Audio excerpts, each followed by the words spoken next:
Agree with you, I agree with you. This fourth round is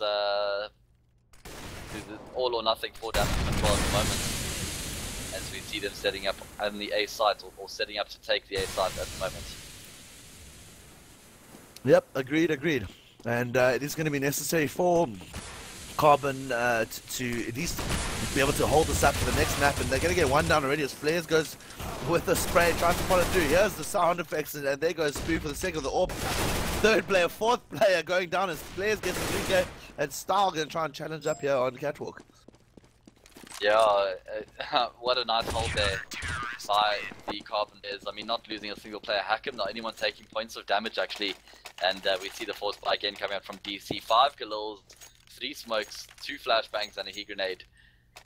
DC. Hey, wake up. I mean, they haven't really got anything done on this half at the moment, or on the side. They've really been very, very lackluster. We've seen with minimal frags and really bothering carboN at all, besides for that pistol round. And if they lose this round, that surely is the game. Spoof now with the AWP got a little bit more equipment to work with than he previously had, but he has got quite a lot of information, knowing now that the players are in low as hack'em, supporting him with the grenade, and carboN. Gonna be interesting here as we see DC, obviously all 5 players there gonna try and move towards A. Spoof gonna get one down already, and Hacker's gonna get the headshot. Can he does, holds the spray control. Explicit trades up on Spoof, and they're gonna move straight into that A site. Not gonna do much damage really, and no, nothing into A even anymore. So DC gonna sit on Catwalk, and that's at 7:15. It's gonna be one more round, but nothing in the bank for damage control. Obviously getting the losers bonus, so being able to buy up, but nothing hectic. Yeah, I mean, damage control, maybe they should have saved in the previous round, because they really haven't had much equipment to work with in these past couple of rounds. They need some more smokes or flashes, or what they really need is Molotovs. As we have a look at Style, he hasn't even got armor to work with this round. Gandalf, he gets the first with that Galil, and really aggressive play coming out from DC once again. Aggressive has been the name of the game for them at the moment, which isn't quite characteristic of DC. Then going through connector, they find themselves 3 frags already. Only Apocalypse going down for the DC side, and now Elusive is all that's left on 9 HP. He gets brought down by Style, and really convincing round there by damage control. It is, and if they're gonna push for the draw, obviously the dream is always real, and you're gonna get the comeback. So the 3 versus 1, the cannibalistic, I presume, will just try and save up that gun, get up the next round. The cash is definitely not a problem for carboN with 14k, so I expected a little bit of a push at least, and there it is, not doing much more. 3 guns gonna be saved, so DC are gonna have no problem to buy again, and from there it's all gonna be up to, you know, that little bit of extra effort they're going to have to hold each round, because every round's going to be a forced buy. Yeah, it really hinders damage control. I mean, we see Hellhound on a Galil once again, but carboN, damage control rather, they've got 7 match points to work through here. Try take this to overtime. Apocalypse, he started off in good fashion. He's found himself a frag, and that grenade should also do quite a lot of damage to hack'em.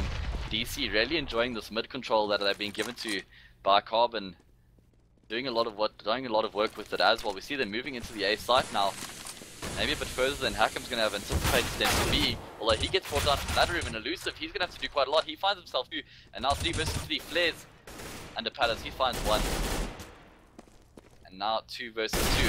Hellhound, he gets the kill into Spoof. He actually can, and all of a sudden now 1 versus 2. Not so expected, hey?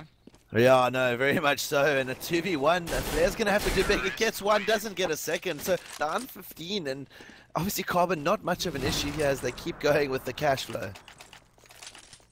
Yeah, if carboN lose 1 more, they're going to be forced onto an eco. So damage control doing all that they need to do to take this first, or to take this to overtime, but still a long road ahead. And once again, they're going for this mid map control, and it's working out so well for them. I'd love to see some aggression from carboN, or maybe challenging them, but they're really giving them connector. hack'em once again brought down below 50 HP.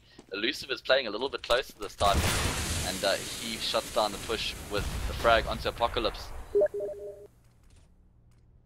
It's going to be good to see, and DC have dropped a player, and almost statistically they've lost the round every time dropping the first player, except for the one round where they were 2v4. So it's going to be a play here that's going to come out from Style. Can he get that pick on Elusive and just be able to get into A, as we see carboN clearing out the A side completely, and rotations are going straight back through the CT. Cannibalistic going to go big on Hellhound and make sure he doesn't have anything more to say.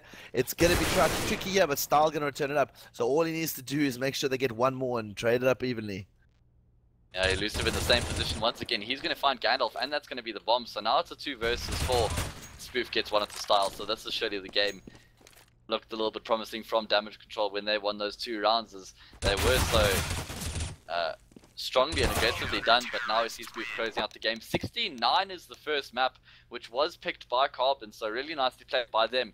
Not so expected. I see that the teams have been switched around, and it says DC won with 16, but it was actually carboN. So first map going the way of carboN, and I don't even know if I'd say expected. I mean, I guess it was after the first half, but I was expecting more of a performance here from Damage Control.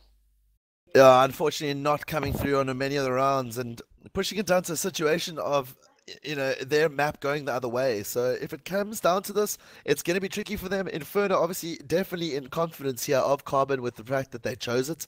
And I must say though that I've seen DC play this map, and I do agree that this map, for my opinion, is better than they've played their Mirage lately. Just in general, the gameplay and their rotation style has got such a great AWP in this map, and the way that Hellhound is able to hold his sight. I've seen him play B a few times, at least rotate through to B, and the ability that they do have in the communication, because Inferno is one of the originals. It's one of the Dust 2s. It's not a Mirage. It's not as, I mean, yes, the teams have been playing forever, but it's not as important as how much experience you have in the different angles, the positions, the changes, almost play by play to keep up to date. Yeah, definitely. So you're saying that carboN should take Inferno? No, I'm saying that DC definitely have a good contention for this. Oh, okay. You think even after that abysmal loss 69 on Mirage, they still have the confidence to go in the second map and take it? I would like to say that they can, and then we have a third map, but I think if DC do take this, then it's going to be a very tight, maybe even 15 or kind of 16-14 third map. Yeah, definitely. And I mean, then you go to a map like Dust 2. So looking at Dust 2, it can either be an individual skilled map or it can be a team-based map. What are you more a fan of?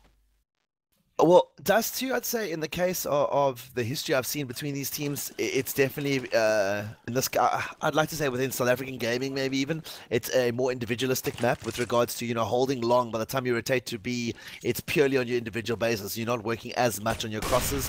Obviously, you've got to rely on team control and team communication, because, you know, the players are not possible to hold all angles from the same area. So it's not something like Mirage where you can rotate in a couple of seconds, or a Cache, or even an Inferno in some cases with regards to where you can move around from A. So it's going to be tricky, and it's going to be important to see that. I'd say individualistic play in that case is going to come out quite a bit, and maybe, you know, unfortunately carboN in this case showing right now individualistic play is coming out on top. Yeah, we're trying to sort out the GoTV chat to see that unfortunately people have found the GoTV, so trying to sort that out. Maybe we can get a change of servers for a second.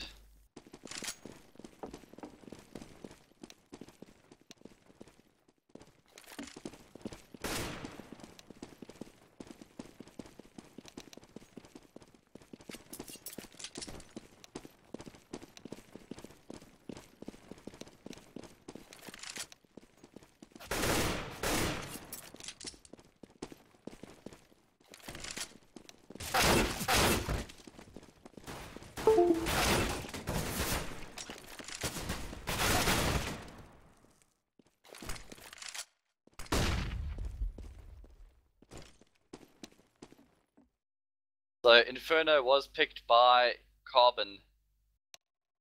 Yeah, so very interesting, obviously, to see that DC not taking their not map. carboN, sorry, Mirage but was DC. picked by carboN. DC picked I thought Inferno. so. There we I go. thought so. I had that originally by the NAFs originally, but I wasn't quite sure because I did DC at that point. Okay, cool. Oh, no, 100%. But I mean, in the end of the day, I think that you know, the Mirage, the Inferno coming from Dust, from DC at least, is something that I would expect. Either that, a Dust 2, or a potentially, even a train. I would have expected, potentially if it wasn't banned out so early. Yeah, So guys, they're train gonna was stop the taken stream out. for like 10 seconds, and then Yeah. so that they can do the stream command thing. Sorry, guys. Just gonna communicate with the admins here. Admins, could you please just type it in console command?